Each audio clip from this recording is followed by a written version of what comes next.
One thing we all agree upon, that life reproduces itself. That's the one rule every living thing follows. You eat, move, fight, grow, but at the base of it all, the only reason you exist is because someone before you made a copy of itself.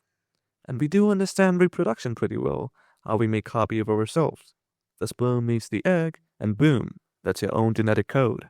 Before that happens, your body has to copy DNA into cells that become sperms and eggs. Copying is accurate enough to keep you you, but there's still tiny imperfections. Every time the DNA is copied, the machinery makes a few mistakes. Maybe one letter is changed or maybe a chunk is duplicated. That's what we call mutations. We can literally say mutations are a fact. Now, most of those mutations are neutral. They don't matter, while some of those mutations turn out to be detrimental, which we call genetic disease. But every now and then, there are mutations which are beneficial. I think we would all agree on our second premise too, that when living beings reproduce, the genetic information mutates. Some of its mutations are bad for survival, while some are good. This is pure logic and biology.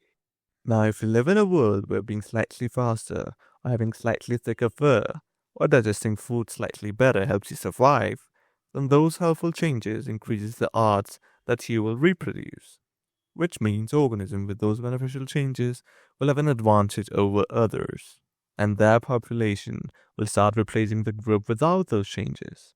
Now let's pause and tell me if you agree with me on all these premises.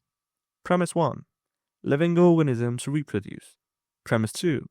During reproduction, the genetic information that is passed on mutates.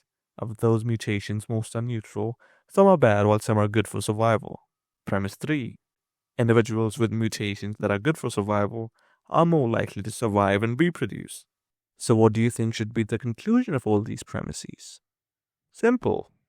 That mutations create differences, and the individuals with beneficial changes propagate more easily and spread through the population, gradually replacing the versions without them. And there we go. That's it. That's the theory of evolution for you. Random mutation and natural selection. And it's important to note, this isn't just a theory about monkeys or fossils. It's a statement about logic. If reproduction and variation exist, then evolution must happen. It's unavoidable.